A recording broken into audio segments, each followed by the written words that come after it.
Hello दोस्तों, master study class पे आप लोगों का एक बार फिर से हार्दिक स्वागत है। आज अपन आगे की क्लास से पूरा करने वाले हैं कि आज जो टॉपिक रहने वाला है, भारत के राजस्थान के भौतिक प्रदेश अपना चला हुआ था। इसमें पश्चिमी रेगिस्तानी प्रदेश हमने पढ़ा, इसके बाद मध्य अरावली पर्वतीय प्रदेश पढ़ा। आज का जो टॉपिक रहने वाला है वो रहेगा हमारा पूर्वी मैदानी भाग। क्या रहेगा? पूर्वी मैदानी भाग। तो आज का जो टॉपिक है मैं यहाँ पे लिख रहा हूँ पूर्वी मैदानी भाग। पूर्वी मैदानी भाग। देखिए, जो पूर्वी मैदानी भाग है, ठीक, यह कहाँ पे? अरावली पर्वत श्रृंखला के पूर्व में स्थित है। अरावली पर्वत श्रृंखला के पूर्व में राजस्थान के दो भौतिक प्रदेश आते हैं। एक तो पूर्वी मैदानी भाग आता है और दूसरा आता है हाड़ौती का पठार। दूसरा क्या आता है? हाड़ौती का पठार। तो आज का जो टॉपिक आपका रहने वाला है पूर्वी मैदानी भाग रहने वाला है। बहुत ही शानदार टॉपिक है, आसानी से समझेंगे। देखिए, राजस्थान के कुल क्षेत्रफल का 23.6% भाग पर 23.6% भाग, राजस्थान के कुल क्षेत्रफल का 23.6% भाग पर पूर्वी मैदानी भाग फैला हुआ है। क्या फैला हुआ है? पूर्वी मैदानी भाग। तो राजस्थान के कुल क्षेत्रफल के कितने प्रतिशत भाग पर पूर्वी मैदानी भाग फैला हुआ है? 23.6% भाग पर फैला हुआ है। कितने प्रतिशत भाग पर फैला हुआ है? 23.6% भाग पर पूर्वी मैदानी भाग का विस्तार है, आराम से वो फैला हुआ है। ठीक है। अब यदि दूसरा ऑब्जेक्टिव यहाँ से बनाते हैं कि पूर्वी मैदानी भाग में राजस्थान की सर्वाधिक जनसंख्या निवास करती है। राजस्थान के कौन से भौतिक प्रदेश में राजस्थान की सर्वाधिक जनसंख्या निवास करती है? तो पूर्वी मैदानी भाग में राजस्थान की कुल जनसंख्या का 40% भाग अर्थात 40% भाग निवास करता है। आपको ये बात ध्यान रखनी है कि राजस्थान में सर्वाधिक जनसंख्या कौन से भौतिक प्रदेश में निवास करती है? तो राजस्थान में भौतिक प्रदेश है अपना पूर्वी मैदानी भाग। इस मैदानी भाग में राजस्थान की कुल जनसंख्या का 40% भाग निवास करता है। कितना प्रतिशत भाग निवास करता है? 40% भाग निवास करता है। तो यहाँ तक कोई कन्फ्यूजन नहीं है। आगे देखिए, अब इसी क्रम में आगे बढ़ते हैं। राजस्थान के इस भौतिक प्रदेश में दोस्तों 60 से 100 सेंटीमीटर वर्षा होती है। कितनी वर्षा होती है? 60 सेंटीमीटर से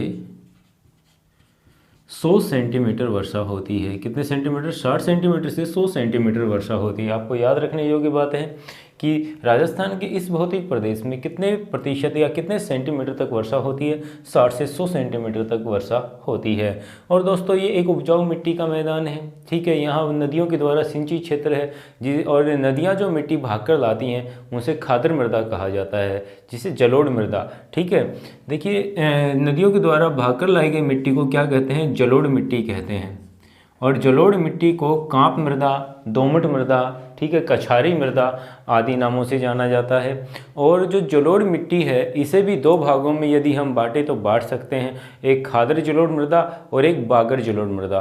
खादर जलोढ़ मृदा जो है वो नई जलोढ़ मृदा है, अर्थात नदियाँ अपने बाढ़ का पानी जहाँ पर प्रति वर्ष पहुँचाती हैं, अर्थात हर वर्ष नई मिट्टी का प्रसार करती है, नई मिट्टी को बिछा देती हैं। उस मैदानी भाग को खादर जलोढ़ मृदा का क्षेत्र कहा जाता है। और जहाँ नदियाँ अपने बाढ़ का पानी प्रति वर्ष नहीं पहुँचा पाती, उस मैदानी भाग को बागर जलोढ़ मृदा कहा जाता है, बागर जलोढ़ मृदा का क्षेत्र कहा जाता है। तो यहाँ पर आपने देखा होगा कि यहाँ पे वर्षा का औसत क्या है? 60 सेंटीमीटर से और 100 सेंटीमीटर यहाँ पर वर्षा होती है। औसत निकालेंगे तो दोनों को ऐड करके और 2 से मल्टीप्लाई कर देंगे, 2 से डिवाइड कर देंगे, तो आप लगभग अपना जो आएगा 80 सेंटीमीटर औसत वर्षा यहाँ पर इस क्षेत्र में होती है। क्लियर हो गया? अब यहाँ से आगे बढ़ते हैं। देखिए, ये जो मैदानी भाग है, ठीक है, इसे 3 नदी बेसिनों में विभाजित किया जा सकता है।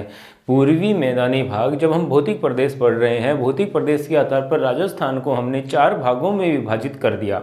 ठीक है, और इस मैदानी भाग को भी हम 3 पार्ट में डिवाइड करेंगे, 1, 2 और 3 पार्ट में डिवाइड करेंगे भैया। एक पे है चंबल नदी बेसिन, एक हो गया चंबल नदी बेसिन, दूसरा होगा बनास नदी बेसिन और तीसरा होगा माही नदी बेसिन। तो देखिए अपना जो पूर्वी मैदानी भाग है इसे 3 नदी बेसिनों में विभाजित किया गया है। कितने नदी बेसिनों में विभाजित किया गया है? 3 नदी बेसिनों में विभाजित किया गया है। पहला नदी बेसिन है चंबल नदी बेसिन। देखिए चंबल नदी, जब नदियों को विस्तार पूर्वक तो हम नदियों के साथ पढ़ाने वाले हैं, लेकिन यहाँ पर थोड़ा सा आपको समझना पड़ेगा, क्योंकि चंबल नदी बेसिन में चंबल नदी और उसकी सहायक नदियों का क्षेत्र आता है। चंबल नदी बेसिन में चंबल नदी और उसकी सहायक नदियों का क्षेत्र आता है। कई बार एग्जाम में पूछा गया है कि इसकी सहायक नदियाँ कहाँ पे संगम, कौन सी नदी कहाँ पे संगम करती है। जैसे पिछली बार पूछा गया था कि सवाई माधोपुर के पलिया नामक स्थान पर चंबल नदी में कौन सी नदी संगम करती है, तो पार्वती नदी संगम करती है। आपको याद होगा कोटा का जो नौनेरा नामक स्थान है, कोटा के नौनेरा नामक स्थान पर चंबल नदी में काली सिंध संगम करती है। और चित्तौड़गढ़ के भैंसरोलगढ़ नामक स्थान पर चंबल नदी में बामनी नदी संगम करती है। तो ये सारी नदियों का संगम मैं आपको पढ़ाने वाला हूँ, लेकिन वो आएगा नदियों के साथ। अभी हम देख रहे हैं केवल पूर्वी मैदानी भाग। ठीक है, चंबल नदी बेसिन में पाए जाने वाले गहरे गड्ढे जो 5 मीटर से 30 मीटर तक होते हैं। ठीक है, चंबल नदी बेसिन में या चंबल नदी घाटी में 5 मीटर से 30 मीटर के जो गहरे गड्ढे होते हैं दोस्तों, उन्हें स्थानीय भाषा में खादर कहा जाता है।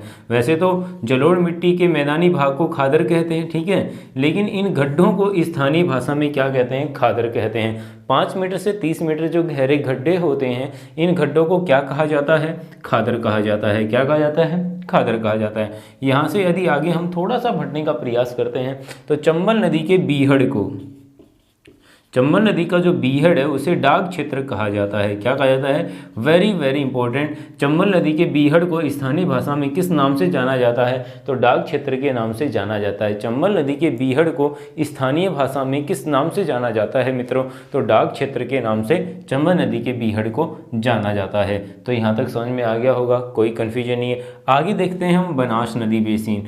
बनास नदी बेसिन, देखो बनास नदी खमनोर की पहाड़ी से निकलती है ना, भीलवाड़ा राजसमंद है ना, ये टोंक होते हुए और सवाई माधोपुर के में रामेश्वरम के निकट जाकर किस में मिल जाती है? ये चंबल में मिल जाती है। तो ये चंबल की बहुत बड़ी सहायक नदी है, आपको याद रखना है। कुल 480 किलोमीटर बहती है। ठीक है, बनास नदी को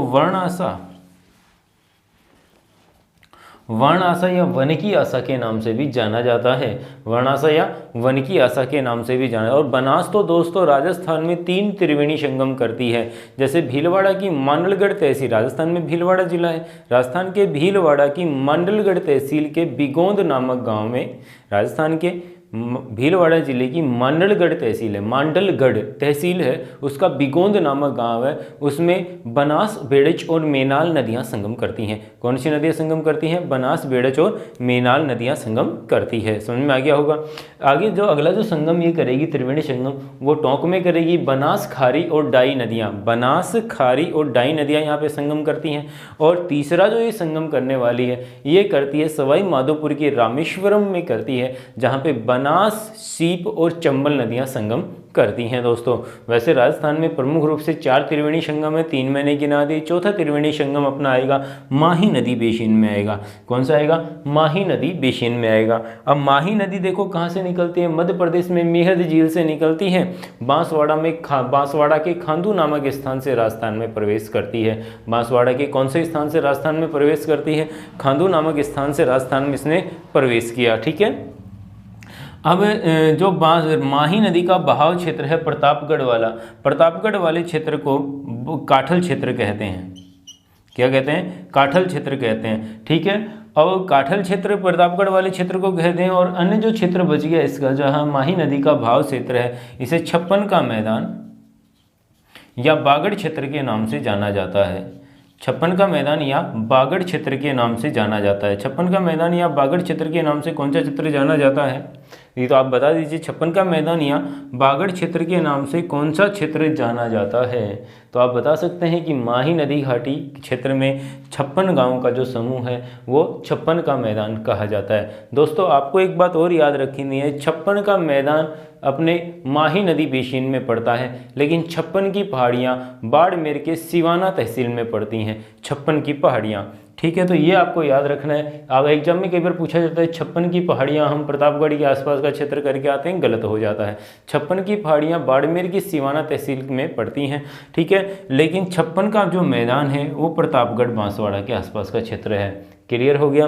तो इस प्रकार से देखो यहाँ पर मेन फोकस कहाँ पर करना है अपने को, इसके क्षेत्रफल पे करना है। क्या तो यहाँ से प्रश्न आ सकता है या यहाँ से आ सकता है। अगला प्रश्न बनेगा तो 5 से 30 मीटर गहरे गड्ढों को क्या कहा जाता है, खादर कहा जाता है। चंबल के बीहड़ को क्या कहा जाता है, डाक क्षेत्र कहा जाता है।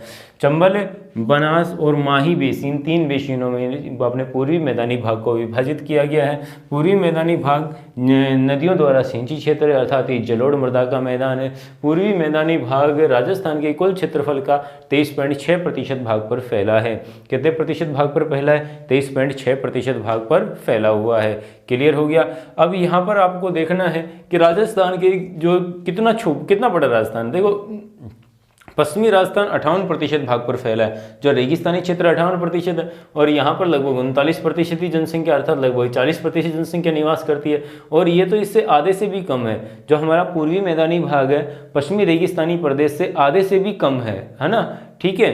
तो और यहाँ पर 40% जनसंख्या निवास करती है। तो यहाँ पर क्या होता है कि यहाँ पर जनसंख्या घनत्व ज़्यादा क्यों है, इसका रीजन क्या है। देखो जनसंख्या घनत्व को प्रभावित करने वाले कारक बहुत सारे होते हैं। एक तो भौतिक कारक होते हैं, एक राजनीतिक कारक होते हैं, एक आर्थिक कारक होते हैं, एक सामाजिक कारक होते हैं, सांस्कृतिक कारक होते हैं, बहुत सारे कारक होते हैं। लेकिन जो प्रमुख कारक जो हम मानते हैं वो भौतिक कारक आता है। भौतिक कारक या आर्थिक कारक। भौतिक कारक क्या होता है भाई, वहाँ का जो बनावट है, वहाँ की जो प्रकृति है और वहाँ की जो जलवायु है ना, वहाँ पर जल संसाधनों की उपलब्धता, कृषि योग्य भूमि।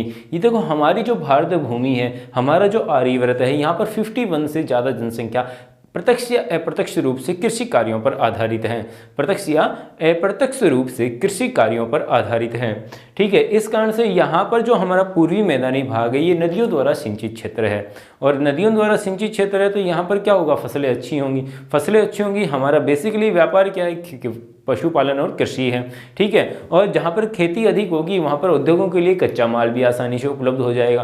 तो इस कारण से यहाँ पर उद्योग भी ज़्यादा स्थापित हैं। अब ये चीज़ें होने के कारण यहाँ पर भौतिक सुविधाओं का भी विकास हुआ है। इस कारण लोग रोजगार के लिए यहाँ पर रहने लग गए। अब रोजाना जैसलमेर से और जयपुर अप डाउन तो करेंगे नहीं, तो वहाँ पर आके यहाँ पे वहाँ से उठ के यहाँ पे ही रहने लग जाते हैं। और दोस्तों एक व्यक्ति एक बार में किसी 2 स्थान की जनसंख्या घनत्व को प्रभावित करता है। 2 स्थान की, जहाँ से एक तो वो आ रहा है और जहाँ पर वो जा रहा है, ठीक है। जहाँ से उठ के आ रहा है और जहाँ पर उसका गंतव्य वो जा रहा है, तो गंतव्य स्थान और उद्गम स्थल दोनों की ही वो घनत्व को प्रभावित करता है। एक जगह का कम करेगा, दूसरी जगह का बढ़ा देगा। तो आशा करता हूँ कि बिल्कुल अपना जो पूर्वी मैदानी भाग आपको समझ में आ गया होगा। वीडियो अच्छी लगे तो लाइक कीजिए, सब्सक्राइब कीजिए, शेयर कीजिए। मास्टर स्टडी क्लासेस की पूरी टीम आपके साथ कंधे से कंधा मिला के चल रही है, आप भी हमारा सहयोग कीजिए।